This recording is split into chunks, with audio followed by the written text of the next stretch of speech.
Want the road? Save Soho! Want the road then? No! Want the road? Save Soho! Want the road then? No! People can come and do business in Soho, any kind of business, but within the rules of Soho.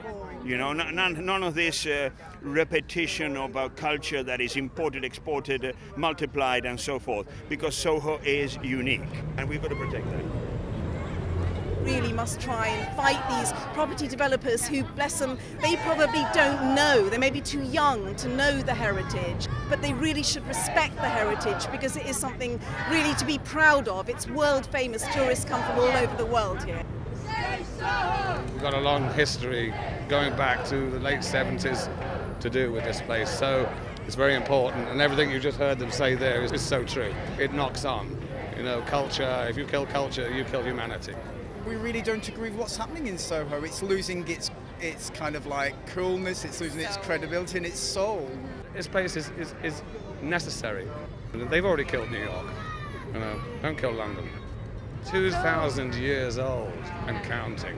And prior to that, you know, New York, 600-700 years old, and they got rid of it.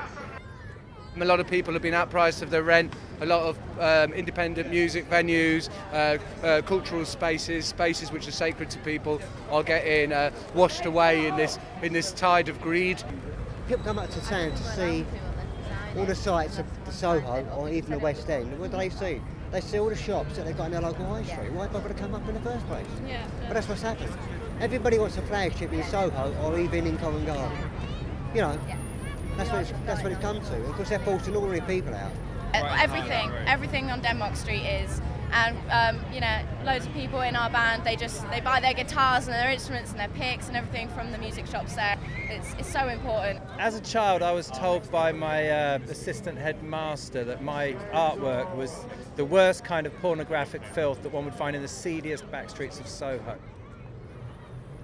Sex workers have been a part of the community in Soho for many, many years, and we're here to defend that, the tolerant and the open-mindedness in Soho that means that sex workers, LGBTQ people and immigrant people can be there and stay there. I have a lot of anger. We all have a lot of anger about the destruction, the real and present danger to our community in Soho and much wider. You can buy a one-bedroom flat in Soho now for just 3.6 million bloody pounds.